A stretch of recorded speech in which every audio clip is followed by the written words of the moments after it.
الحیات فی مدینۃ الرسول، شہر رسول صلی اللہ علیہ وسلم میں زندگی۔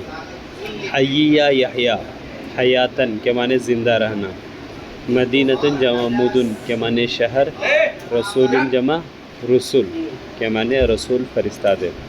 ہر لفظ کا معنی معلوم ہونا چاہیے، فعل ہے تو اس کا ماضی مضارع اور باب معلوم ہونا چاہیے، مصدر معلوم ہونا چاہیے، اور اگر اسم ہے تو اس میں جامد ہے تو واحد جمع، اور اس میں مشتق ہے تو فعل، ٹھیک ہے۔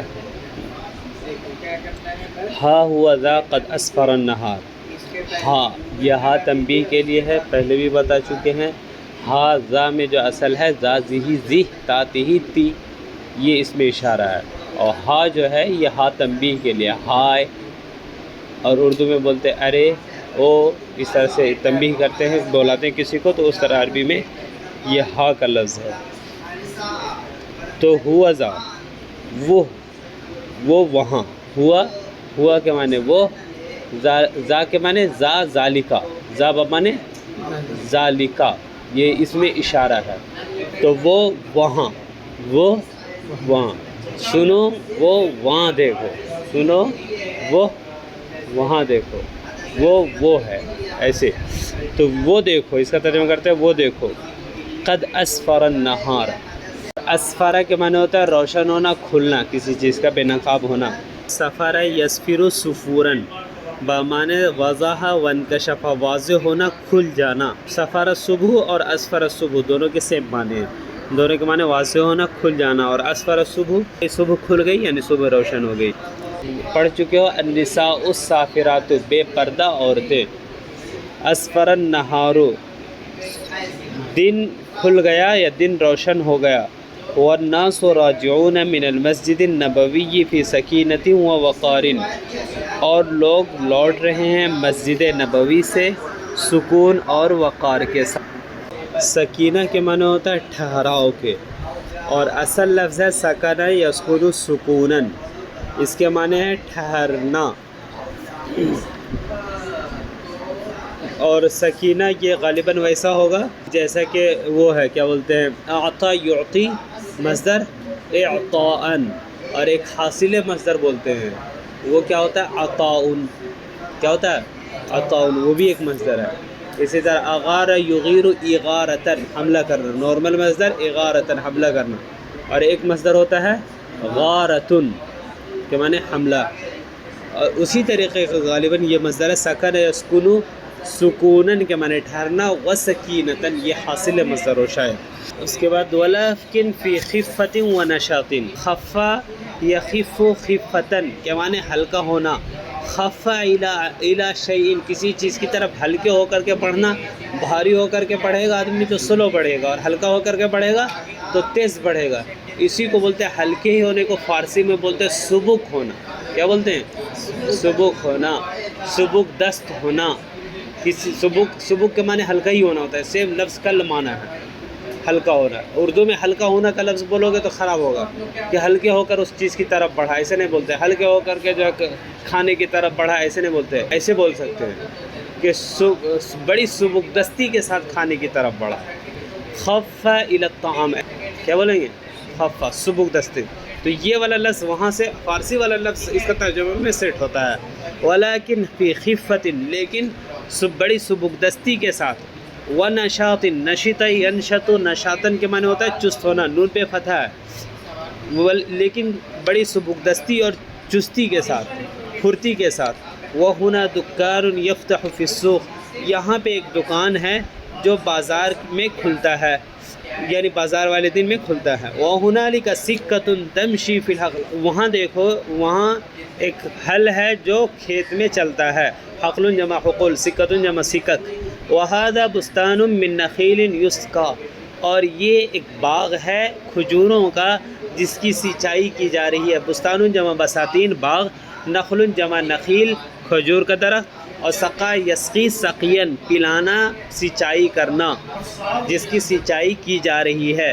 وذالک اجیر یشتغل فی حائط علی اجرۃ، اور وہ ایک مزدور ہے۔ نکرہ کا ترجمہ کس چیز سے ہوتا ہے، نکرہ اگر واحد ہو تو ایک یا کوئی سے، اور جمع ہو تو چند اور کچھ سے، تو یہاں پہ ہر جگہ پہ واحد ہے، لہذا ترجمہ کس چیز سے کریں گے؟ ایک سے کریں گے۔ وہاں دیکھو وہاں ایک مزدور ہے، یشتغل فی حائط، اب حائط کے معنی تو ہوتا ہے دیوار کے، لیکن باغ کو حائط کہتے ہیں۔ کیوں کہتے ہیں باغ کو حائط؟ کیونکہ عرب کے لوگ جو ہے جب اپنا رہنے کے لیے تو کہیں پہ بھی رہ لیتے تھے، لیکن جب کچھ پیڑ پودے کچھ لگانا ہوتا تو جانوروں سے چر لیتے تھے، تو اس کے لیے باؤنڈری کرنا ضروری ہوتا ہے، اس کے لیے باغ کے لیے باؤنڈری کرنا ضروری ہوتا ہے۔ تو باؤنڈری کا مطلب ہوتا باغ، عرب میں باؤنڈری کا مطلب ہوتا باغ، کیونکہ اپنا رہنے کے لیے خیمہ ڈنڈا کڑ کر کے رکھ لیتے، لیکن کوئی چیز جب کھیتی کر رہے ہیں، کھجور لگا رہے ہیں یا کوئی اور چیز لگا رہے ہیں، چقندر لگا رہے ہیں، کوئی بھی چیز لگا رہے ہیں، تو کھیتی کرنے کے لیے حفاظت ضروری ہے۔ اور حفاظت کیسے ہوگی؟ بیٹھ کر کے ہوگی، بلکہ وہاں پہ پورا چہار دیواری، جب چہار دیواری بنا دیں گے تب حفاظت ہوگی۔ تو وہ لوگ دیوار بناتے تھے باغ کے لیے، اس کے علاوہ دیوار بناتے تھے نہیں۔ باتھ روم جانا ہو تو ادھر ادھر جا کے درخت کے پیچھے چھپ چھپ کر کے کر لیتے تھے، رہنا ہو تو چمڑے کا جو ہے، چمڑے اور کپڑے کا جو ہے ترپال ٹانگ کر کے اور بنا کر کے جھوپڑے اس میں رہ لیتے تھے۔ تو دیوار صرف ایک ہی کام کے لیے ان کو ضرورت پڑتی تھی، کس کام کے لیے؟ باغ کے لیے۔ تو اسی وجہ سے باغ کے لیے حائطن کا لفظ استعمال ہونے لگا ان لوگوں میں، باغ کے لیے حائطن کا لفظ آنا، حائطن جمع حیطان۔ اب یہاں پہ باغ کا ترجمہ بھی کر سکتے ہو، دیوار کا بھی کر سکتے ہو۔ مزدور ہے تو ہو سکتا ہے باغ میں کام کر رہا ہو، مزدور ہے تو ہو سکتا ہے دیوار بنا رہا ہو۔ وذالک اجیر یشتغل فی حائط، اور وہ ایک اجیر کی جمع اجرا، اشتغل یشتغل اشتغالا مشغول ہونا، اور وہ ایک مزدور ہے جو مشغول ہے یا جو کام کر رہا ہے کسی دیوار پر، کسی دیوار میں کام کر رہا ہے یا کسی باغ میں کام کر رہا ہے، علی اجرۃ، مزدوری پر، یأخذھا فی المساء، جسے وہ شام میں لے گا۔ اب جسے کس کا ترجمہ کر رہے ہیں؟ جسے تو بولتے ہیں نکرہ کے بعد، نکرہ کے بعد اگر جملہ آئے تو وہ جملہ نکرہ کی صفت بنتا ہے۔ کیا بنتا ہے؟ نکرہ کی صفت۔ اگر نکرہ کے بعد نہیں، معرفہ کے بعد آئے، جیسے یہاں پہ کہا جاتا ہے کہ ذالک الاجیر، ذالک الاجیر، تو پھر لگانا پڑتا الذی یشتغل، کیا لگانا پڑتا؟ ہاں، وہ مزدور جو کام کر رہا ہے فی حائط، باغ میں یا دیوار میں۔ اسی طرح علی اجرۃ یاخذھا، یہاں پہ لکھا ہوا رہتا علی الاجرۃ، تو پھر لکھا ہوا رہتا التی، جس کو وہ لیتا ہے، علی الاجرۃ التی یاخذھا۔ تو اگلا جملہ سے اگر معرفہ ہو تو اس کو آگے کے جملہ سے جوڑنے کے لیے التی کی ضرورت پڑتی ہے، اور اگر نکرہ ہو تو وہ ڈائریکٹ جڑ جاتا ہے، پھر التی وغیرہ لگانے کی ضرورت نہیں پڑتی۔ اسی کو بولتے ہیں نکرہ کے بعد جب جملہ ہو، جملہ نکرہ کے بعد جب جملہ ہو تو وہ جملہ نکرہ کی صفت بنتا ہے۔ تو وذالک اجیر یشتغل فی حائط علی اجرۃ یاخذھا فی المساء، جسے یہ صفت ہونے کی وجہ سے جسے کا لفظ لا رہے، جسے وہ لے گا شام میں۔ قد اندفعوا الى اشغالهم بما سمعوا من فضیلۃ کسب الحلال، دفع یدفع کے معنی ہوتا ہے دھکا مارنا، اور اندفع یندفع اندفاع کے معنی ہوتا ہے دھکا کی وجہ سے جو پریشر بنتا ہے وہ پریشر کے ساتھ آگے بڑھنا۔ دفع دھکا مارا، دھکا مارو گے تو ہڑبڑا کے آدمی بڑھے گا، اور دھکا کھانا، اندفاع کے معنی دھکا کھانے کی طرح آدمی جس طرح بڑھتا ہے اس طرح بڑھنا۔ کیسے بڑھتا ہے؟ دھکا کھانے کے بعد تھوڑا تیز بڑھے گا۔ تو بول رہے ہیں بھائی قد اندفعوا الی اشغالہم، وہ لوگ اپنے کاموں کی طرف نکل کھڑے ہوئے، تابڑ توڑ نکل کھڑے ہوئے، بما، شغل جمع اشغال کام، مشغولیت، بما سمعوا من فضیلۃ کسب الحلال، اس وجہ سے جو ان لوگوں نے سنا ہے، یہ اسی کو بولتے ہیں بسم، ماں مصدریہ، ماں مصدریہ، ماں اور فعل دونوں کو ملا کر کے دیکھو، کیا مصدر کا ترجمہ یہاں پہ ہم کریں گے تو چل جائے گا؟ اگر مصدر کا ترجمہ کرنے سے چل جائے گا تو اس کو بولتے ہیں کون سا ماں بولتے ہیں؟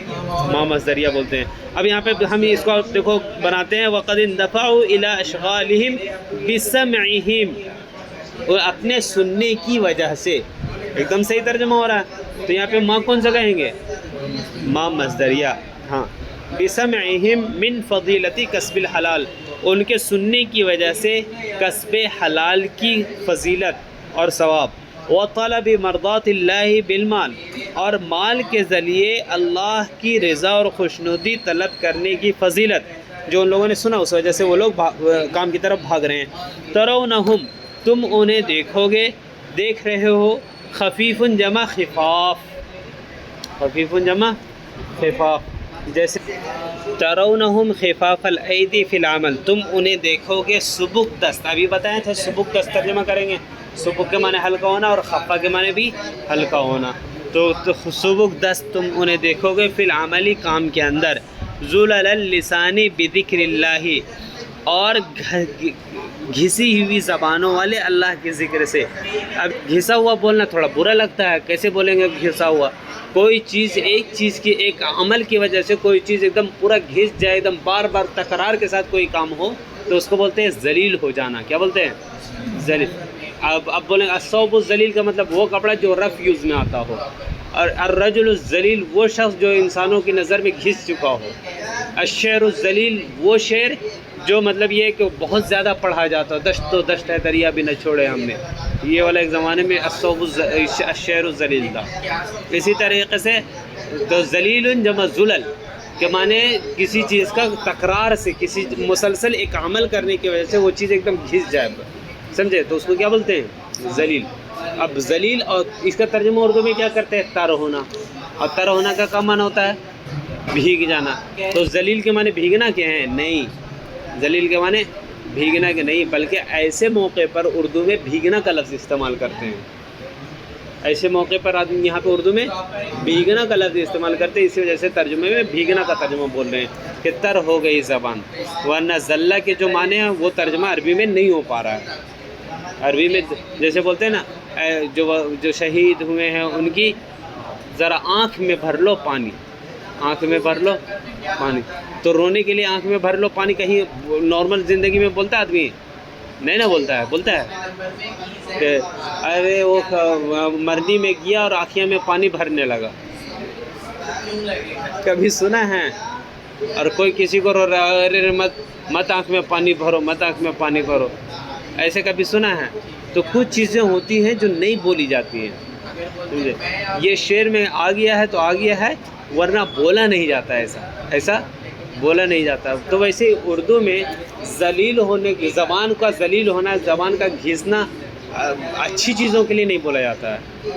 ایسے تو بولتے ہیں کہ ارے یہ شعر پڑھ پڑھ کے میری زبان گھس گئی ہے، ایسے تو بولتے ہیں، لیکن یہ نہیں بولتے ہیں کہ اللہ کے ذکر سے میری زبان گھس گئی ہے، بلکہ کیا بولتے ہیں ایسے موقع پہ؟ تر ہو جانا کا لفظ استعمال کرتے ہیں۔ تو تر ہونا اس کا معنی نہیں ہے بلکہ مفہوم ہے۔ تو ذلل اللسان بذکر، لسان کی جمع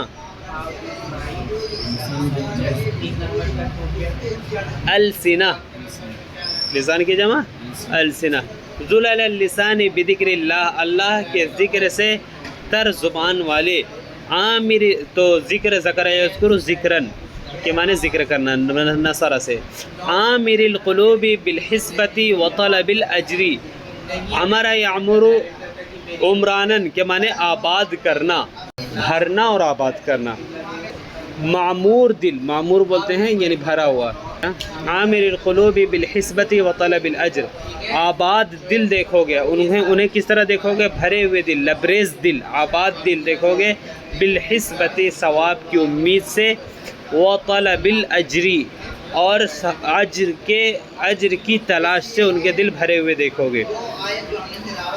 تو یہاں سب کا تعلق ہے، وہاں ترونہم تم انہیں دیکھو گے، کس طرح دیکھو گے؟ سبک دست کام میں، زبان تر اللہ کے ذکر سے، دل لبریز ثواب کی امید اور طلب اجر سے، یحتسبون فی اشغال ما لا یحتسب المصلی اليوم فی صلاتہ، اور وہ لوگ اپنے کاموں میں، شغل جمع اشغال، وہ لوگ اپنے کاموں میں، اپنی مشغولیتوں میں یعنی دنیاوی کاموں میں اتنی ثواب کی امید کرتے ہیں کہ جتنا کہ ایک اس روز کا نماز پڑھنے والا ثواب کی امید نہ کرتا ہوگا اپنی نماز میں، یعنی ان کو جو ہے نماز میں بھی ثواب کا امید ہے، لیکن وہ لوگ جو ہے جب اعمال کر رہے ہوتے ہیں، جب کوئی بھی دنیاوی کام کر رہے ہو تو اس میں بھی ثواب کی اتنی امید کرتے ہیں کہ جتنی کوئی نماز میں امید نہ کرتا ہوگا، کیونکہ نماز کیا ہے؟ صرف اللہ کی عبادت، اور یہ کیا ہے؟ کام جو ہے اللہ کا حکم بھی ہے اور بندوں کی خدمت خلق بھی ہے. پیسہ کماتا ہے تو کیا کماتا ہے؟ دوسروں کی خدمت کرنے کے لیے، بال بچوں کی خدمت کرنے کے لیے نا. تو یہ خدمت خلق ہے اور پلس اللہ کا حکم بھی ہے. پیسہ جب کمائے گا تو ہر چیز بخدمت خلق بھی کر رہا ہوگا اور اس کے اللہ کی مرضیات میں بھی اس کو خرچ کر رہا ہوگا. بہت سارے فائدے اس کے. تو بولیں کہ اس میں کچھ زیادہ ہی ثواب کی امید کرتے ہیں. یحتسبون، وہ لوگ ثواب کی امید کرتے ہیں، فی اشغالہم، اپنے کاموں میں، ما لا یحتسب المصلی اليوم، جو امید نہیں کرتا، ما لا یحتسب، جو امید نہیں کرتا ایک نماز پڑھنے والا آج کے روز اپنے نماز میں، اتنا وہ لوگ ثواب کی امید کرتے ہیں. مقبلین بقلوبہم الی اللہ تعالی، وہ اپنے دلوں کے ساتھ متوجہ ہیں اللہ رب العزت کی طرف. اقبل الی کے معنی متوجہ ہونا. وبقالبہم الی شغلہم، قالب جمع قوالب کے معنی ہوتا ہے ڈھانچہ، اور اپنے ڈھانچہ یعنی اپنے جسم کے ساتھ متوجہ ہیں اپنے کاموں میں. چلو، مدرسے میں چھٹی ہوئی اور طلبہ بڑی پھرتی اور چستی کے ساتھ اپنے سامان تیار کر رہے ہیں. تیار کرنے کی عربی ہوگی حیّا یحیّ تہیئۃً. گیہوں وہ کھیتی ہے جو ٹھنڈ میں کاٹی جاتی ہے. اب یہاں پہ وہ اور جو، اس کی جو عربی بنانا ہے وہ اسی طرح سے بنانا ہے جیسے یہاں پہ ھذا بستان من نخیل یسقی، یہ وہ کھیتی ہے، یہ وہ باغ ہے کھجوروں کا جسے سینچا جاتا ہے. تو جسے کے لیے الذی والذین نہ ہے، نکرہ کے بعد ڈائریکٹ جملہ لایا گیا، ترجمہ ہو گیا. تو ایسے یہ گیہوں وہ کھیتی ہے جس کو کے لیے کچھ نہیں لانا ہے. کھیتی کے لیے ہم کو نکرہ لے آنا ہے اور نکرہ کے بعد پھر ڈائریکٹ جملہ جوڑ دینا ہے کہ گیہوں وہ کھیتی ہے جس کو ٹھنڈ میں کاٹا جاتا ہے. چلو، کہ آج جمعرات ہے، آپ طلبہ کو دیکھ رہے ہو وہ تقریروں میں محنت کر رہے ہیں اور تیزی سے ادھر سے ادھر ہو رہے ہیں. تیزی سے چلنا کے لیے بولتے ہیں ہر والا یحرولو، تو بنائیں گے محرولیین من ہنا الی ہنا. اسی طرح مجتہدین فی الخطب، ایسے تقریریں رٹ رہے ہیں اور سنا رہے ہیں. سب جگہ اس میں فاعل لگائیں گے. مرددین الخطبہ یا حافظین الخطبہ، ایسے جو بھی لگانا ہو. رددہ کے معنی ہوتا ہے دہرانا. دل و جان سے یاد کرنے میں لگے ہوئے ہیں اور اپنے ڈھانچے کے ساتھ ہال میں بیٹھے ہوئے ہیں.